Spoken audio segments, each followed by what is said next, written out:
Un homme ou une femme doit-il ou elle faire part de tous ses problèmes de couple à la famille? Bonjour à tous et à toutes, j'espère que vous allez bien. Je suis Nelly, coach en relations amoureuses. J'accompagne les mères célibataires, les femmes actives et indépendantes, prêtes à rencontrer le partenaire idéal afin de créer une relation pérenne, enrichissante et épanouissante de couple, tout en préservant leur relation avec leurs enfants. Aujourd'hui, nous allons répondre à la question de un homme doit-on exposer tous ses problèmes de couple à la famille, en gros la famille élargie? Pas forcément, parce que la famille c'est d'abord vous, votre couple et les enfants, votre couple et les enfants, et après il y a la famille élargie. Avant de commencer d'entrer dans le vif du sujet, bienvenue à toutes les personnes qui s'abonnent à ma chaîne. Merci pour votre présence. N'hésitez pas à partager les vidéos si elles vous édifient et si vous pensez qu'elles peuvent édifier d'autres personnes.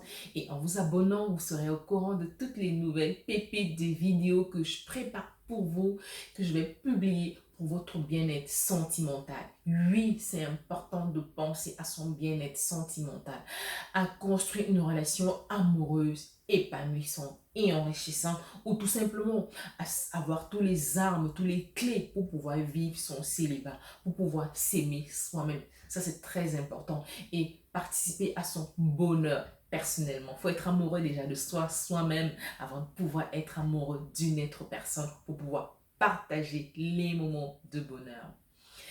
Aujourd'hui, je vous parle vraiment de ce sujet parce que j'ai vu dans mon entourage beaucoup de couples souffrir de cela. J'ai vu des extrêmes également dans mon entourage, comme je vous dis, et dans les séances coaching que j'ai pu avoir avec les uns et les autres. La vie de couple, vous savez, c'est pas un long fleuve tranquille, on le sait. Et c'est pour ça que j'incite, j'accompagne justement particulièrement les femmes à pouvoir choisir le partenaire idéal pour elles afin de pouvoir passer le restant de leur vie avec le moins de soucis possible. Parce qu'on a toujours des soucis, mais avec le moins de soucis possible.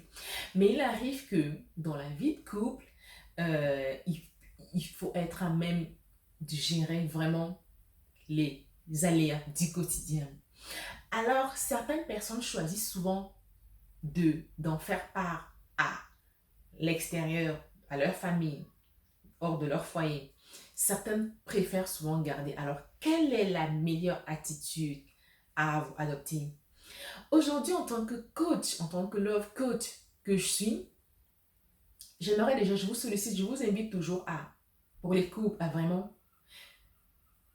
résoudre les problématiques de votre couple à la source. Mais alors, il faut que les efforts viennent, il faut que cette volonté vienne, soit réciproque, le mari et la femme. Il faut que les deux soient unis pour pouvoir résoudre leurs problématiques de couple. Ça, c'est la première étape. Ça passe par le dialogue, ça passe par la discussion transparente, respectueuse, ça passe par une communication efficace, efficiente au bon moment. Quand tout cela est fait et que vraiment vous n'avez pas pu trouver une issue, vous avez d'autres options. Soit vous faire accompagner par un spécialiste, soit en parler à un avis, en parler à quelqu'un d'extérieur pour avoir un regard neutre. Parce que vous savez, souvent dans un conflit dans le couple, on a nos égos qui font concurrence et parfois un avis extérieur peut vraiment aider à voir plus clair et mieux trouver la problématique. J'ai vu les cas extrêmes. Alors, dans ce cas, si vraiment vous n'avez pas pu trouver de solution entre vous, couple, tous les deux, essayez de chercher un regard extérieur, neutre. Généralement, ça peut être en premier lieu la famille. La famille, mais choisir vraiment les personnes aguerries, les personnes bienveillantes qui n'auront pas de parti pris, mais qui vraiment vous donneront des idées qui vont vous aider à vraiment résoudre nos problèmes. Donc, dans ce cas, oui, vous pouvez en parler de vos problèmes de couple à la famille bien choisie. Mais il est rare que certains font.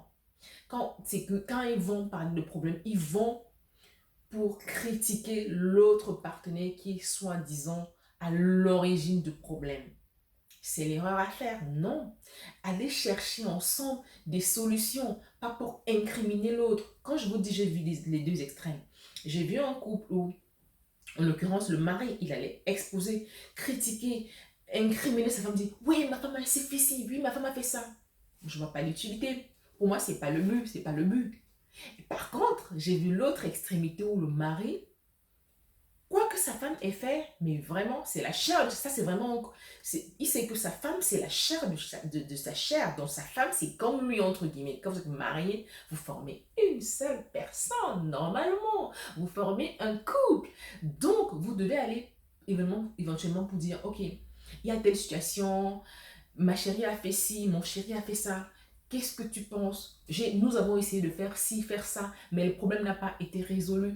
Qu'est-ce que tu penses, toi, tel membre de la famille, ou toi, tel ami, ou toi, telle personne, qu'est-ce que tu penses que nous pouvons faire de mieux pour mieux nous en sortir? C'est ça, dans ce cas, il faut en parler à l'extérieur aux bonnes personnes. Je précise, parce que c'est pas tout le monde qui est même, qui est en capacité de vous aider dans vos difficultés de couple. Si vous n'avez pas trouvé initialement des solutions tous les deux, vous uniquement tous les deux. Donc, c'est ça.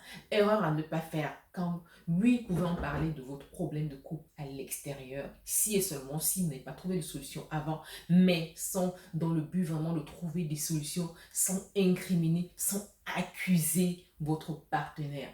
Pour moi, ça n'avance pas à grand-chose. Ça n'avance pas à grand-chose. Et non, ne le faites pas si vous n'avez pas encore essayé de trouver des solutions à la racine que tous les deux. Donc, c'était mon point de vue sur la question du jour qui m'a été posée par l'un de vous. Et n'hésitez pas à me dire en commentaire ce que vous avez pensé de la vidéo. Si elle vous a plu, n'hésitez pas à la liker, à la partager afin d'aider un maximum de personnes. Et voilà, voilà. D'ici là, je vous souhaite plein d'amour, plein de belles choses et je vous dis à très bientôt pour une prochaine vidéo. C'était Coach Nelly qui est là pour vous, pour vos problèmes de cœur, pour vos problèmes, vos soucis vos soucis amoureux, pour vos problèmes de relations sentimentales et particulièrement qui aide beaucoup plus les femmes à choisir le partenaire idéal pour elles parce que c'est important de construire sa relation de couple sur des bases saines, sur des bases solides et ça passe par le choix du partenaire idéal adapté pour soi. Et pour ça, il faut se connaître bien évidemment soi-même, bien se connaître afin de savoir qui est à même d'être le mieux compatible pour vous. Si vous avez besoin d'un coaching privé sur toute problématique sentimentale, n'hésitez pas à m'écrire en privé et ou réserver votre créneau, je vous mettrai le lien en barre d'infos pour que nous puissions voir ensemble comment résoudre votre problème. Bye bye!